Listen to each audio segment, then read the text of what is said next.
পাশে এসে কান লাগায় শুনি নবীজি মাশাআল্লাহ করে উম্মতের ক্ষমার জন্য শান্তার অবস্থায় কাঁদে। আল্লাহর হাবিবের কান্না অবস্থায় ওই আবু বকর সিদ্দিক ডেকে বলে নবী গো আমি ওই আবু বকর আইছি যে আবু বকর জিন্দেগীর সব সম্পদ জীবনের সব কিছু আপনার উম্মতের জন্য আপনার দ্বীনের জন্য কুরবান করেছি। ওগো নবীজি কে আপনার কাদায় বলেন না আপনি একটা মুহূর্তের জন্য দরজাটা খুলেন আপনার নুরানি চেহারা দেখে আমি আবু বকর আমার দ্বীনকে ঠান্ডা করে দেন। আমার কলেজ ভাইরা আল্লাহর হাবিব পয়গম্বর বলেন আরে আয়েশা দরজা খুলবা না। আমার আবু বকর যদি আমার ঘরে প্রবেশ করে আমি নবী আমার উম্মতের জন্য কাঁদতে পারবো না। আয়েশা দরজা খুলে না। আবু বকর ফিরে গেলেন। অমনি করে ওমর রাদিয়াল্লাহু আনহু রাসূলের কামরার সামনে হুজরা শরীফের সামনে এসে কাঁদলেন। ওগো নবীজি কে আপনার কাদায় বলেন না আমি বলেছি আপনার মাথা গিয়েছিলাম আমি ওই মর ওই দরবারে নিয়ে এসেছি। নবী গো বলেন না আপনার কে কাদায় আমি ওই বান্দাটা বুড়ি থেকে মাথার দাম করে দেব।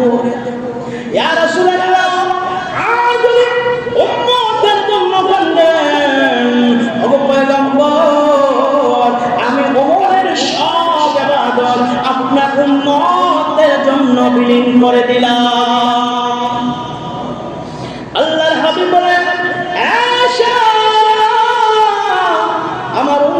আমার আবু বকর আমার উমর যদি আমার ঘরে প্রবেশ করে আমি আমার উম্মতের জন্য কাঁদতে পারবো না। আরে আয়েশা একটা মিনিটের জন্য দরজা খোলা যাবে না।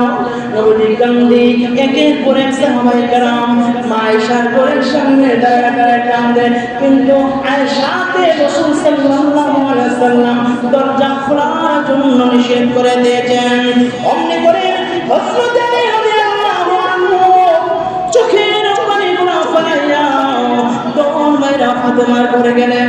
কে বলেন ফাতেমা আব্বা জান জমিন থেকে মাথায় উঠানো উম্মতের জন্য কাঁদেন। আরে সাহাবায়ে কেরাম ব্যর্থ হইলেন। ওগো ফাতেমা চলো না দেখি আব্বার একটু মাথাটা উঠানো যায় কিনা। অমনি করে ফাতেমা রাদিয়াল্লাহু আনহা রাসূলের ঘরের সামনে আয়েশা করে কাঁদেন। আব্বা গো একটা মুহূর্তের জন্য দরজাটা খুলেন না আমি আপনার নুরানি চেহারা মুবারক না দেখলে বরদাস্ত করতে পারি না।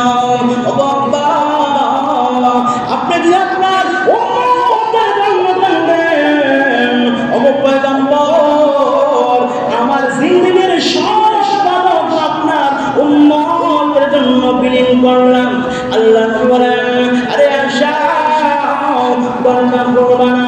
ফাতেমা রাদিয়াল্লাহু আনহা চোখের পানি গুলা ফেলাইয়া কাঁদিয়া বলেন প্রভু গো অপরাধ গেলাম আমার ইতিম আব্বারে কত কান্দাইবা আমি ফাতেমার জিন্দেগীর সব ইবাদত বিলীন করে দিলাম।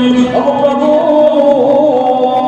আমার হাসান হুসাইনকে আমি আপনার হাবিবের দিনের জন্য আমি ফাতেমা কুরবানি করে দিলাম। অমনি করে আল্লাহ তাআলা বলেন আরে জিবরাইল যাও বন্ধুর কাছে যাও আমার বন্ধুর গিয়ে বলবা আমার বন্ধুর কান্না ফাতেমার কান্না হাসান হুসাইনের কান্না আমি আল্লাহ রাব্বুল আলামিন প্রত্যেকটা সাহাবায়ে কেরামের কান্না মঞ্জুর করে নিলাম। এই মুহূর্তে আমি আল্লাহ ঘোষণা করলাম নবী গো আপনার একটা উম্মত যদি মৃত্যুর 1 বছর আগে তওবা করে আমি আল্লাহ আপনার খাতিরে তাদেরকে মাফ করে দিব। আল্লাহ নবী জিবরাইল মৃত্যু 1 বছর পরে লম্বা সময় হয়ে যায়। জিবরাইল, আমি রাসূল তা মানতে পারি না। 1 বছর আগে তওবা করবে, মাসুম হয়ে যাবে, তারপরে আবার গুনাহ করবে, আর উম্মত জাহান্নামে যাবে। আমার উম্মত জাহান্নামের আগুন বরদাস্ত করতে পারবে না। আরে জিবরাইল, আমার আল্লাহকে কইবা আমি আল্লাহর হাবিব, আমি তার বন্ধু হয়ে সিদ্ধান্ত মানতে পারলাম না। জিবরাইলকে বলেন, ও আল্লাহ তাআলা, আপনার হাবিব তো মানে না। অমনি করে আল্লাহ বলেন, জিবরাইল, আমি আবার ঘোষণা করে দিলাম, আমার হাবিবের একটা উম্মত যদি মৃত্যুর 6 মাস পূর্বে তওবা করে, আমি আল্লাহ আমার বন্ধুর খাতিরে জীবনের সমস্ত গুনাহগুলি ক্ষমা করে দিব। কিন্তু বানের ভাইয়ের লম্বা ঘটনা, শুধু সার সংক্ষেপ পয়েন্টগুলো বলতেছি। আল্লাহর হাবিব বলেন, জিবরাইল, 6 মাস সময় তো লম্বা পুরা সময়, আমি রাসূল মানতে পারবো না, বরদাস্ত করতে পারবো না। অমনি করে জিবরাইল আল্লাহ তাআলার দরবারে বিটান হয়ে গিয়ে বলেন, প্রভু গো, ও পরওয়ারদিগার আলম, আপনার বন্ধু তো 6 মাস মানে না। আল্লাহ রাব্বুল আলামিন জিবরাইল, যাও আবার যাও, আবার গিয়ে আমার বন্ধুরে বলবা, আমার বন্ধুর পক্ষে মৃত্যুর মাত্র 1 মাস পূর্বে তওবা করে নে, আমি আল্লাহ আমার বন্ধুর খাতিরে বন্ধুর সমস্ত গুনাহ ক্ষমা করে দিব।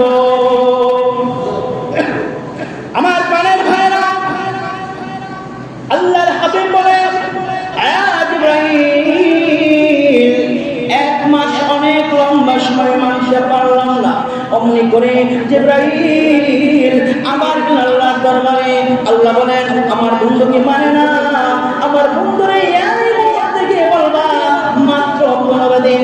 রাসূল 15 দিনও মানে না। অমনি করে আল্লাহ বলেন, মাত্র 3 দিন। আল্লাহর হাবিব বলেন, 3 দিন বড় লম্বা সময়। জিবরাইল, আমি বরদাস্ত করতে পারবো না। আমার উম্মত 3 দিন আগে তওবা করবে, 3 দিন পর আবার গুনাহ করবে, জাহান্নামে ইন্ধন হয়ে যাবে, আমি মানতে পারলাম না। অমনি করে জিবরাইল বলেন, প্রভু, ও আপনার হাবিব তো এখনো মানে না। আল্লাহ রাব্বুল আলামিন বলেন, জিবরাইল, নৈরাশ হয়ে যায় না, আমার হাবিব যতক্ষণ পর্যন্ত না মানবি, আমি আল্লাহ আমার বন্ধুকে ততক্ষণ পর্যন্ত দিতেই থাকবো। কেননা আমি আল্লাহ রাব্বুল আলামিন পূর্বে ঘোষণা করে দিয়েছি, ওয়ালা সাওফা ইউতিকা রাব্বুকা ফাতাওবা। নবী গো, আমি আল্লাহ রাব্বুল আলামিন আপনাকে এমন কিছু দান করব যা আপনি পাইবেন আর খুশি হয়ে যাইবেন। কারণ আল্লাহ তাআলা তার বন্ধুর কষ্ট বরদাস্ত করেন। অমনি করে জিবরাইল আল্লাহ তাআলার দরবারে আবার ফিরে যায়, বলেন, প্রভু গো, আপনার হাবিব 3 দিনও মানতে চান না। আল্লাহ রাব্বুল আলামিন বলেন, জিবরাইল, এই মুহূর্তে গিয়ে বলবা, আমার বন্ধুর উম্মত যদি মৃত্যুর ওয়ানলি 1 দিন পূর্বে তওবা করে, আমি আল্লাহ আমার বন্ধুর খাতিরে তাদের জিন্দেগীর সব গুনাহগুলি ক্ষমা করে দিব। হযরত জিবরাইল বলেন, ইয়া রাসূলুল্লাহ, ইয়া হাবিবাল্লাহ, ও নবীজি, মহান আল্লাহ বলেছেন, আপনার উম্মত যদি মাত্র 1 দিন পূর্বে তওবা করে, মহান আল্লাহ আপনার খাতিরে ক্ষমা করে দিবেন। আল্লাহর হাবিব বলেন,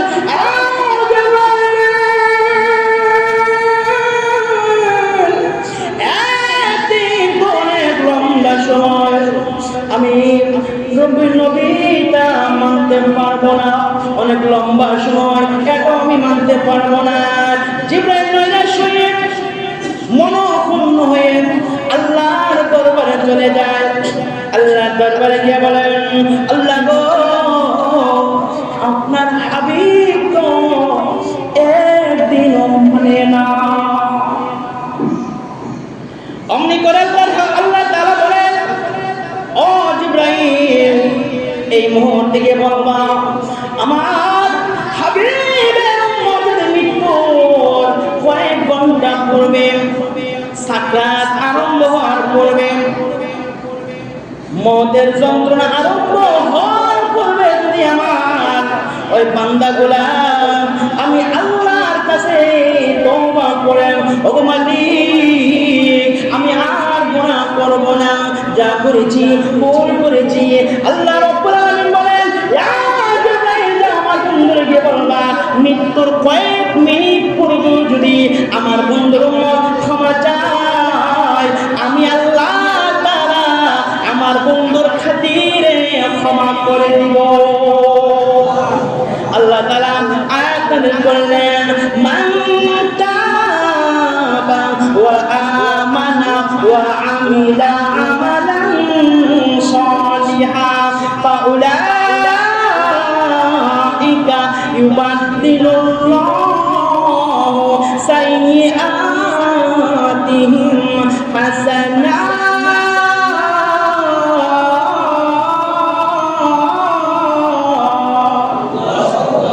আল্লাহ বলেন, নবী গো, আপনার উম্মত যদি মৃত্যুর কয়েক ঘন্টা পূর্বে, মানে চেস ঠিক আছে, সাকরাত আরম্ভ হওয়ার পূর্বে যদি আমি রব্বে কারীমের দরবারে ক্ষমা চাই, আমি রব্বে কারীম আপনার ওই সমস্ত বান্দার জিন্দেগীর গুনাহগুলি ক্ষমা করে, হ্যাঁ সাইয়্যাত হাসানাত, আমি আল্লাহ তাআলা গুনাহগুলিরে নেক দিয়ে যেই পরিমাণে গুনাহ করছে ওইগুলোর মার্জনা করে মাফ করে আমি আল্লাহ তাআলা ওই পরিমাণ সওয়াব দিয়ে নেক দিয়ে আপনার উম্মতকে মাসুম বানায় নিজ ফিরে ফেরাবো। সুবহানাল্লাহ।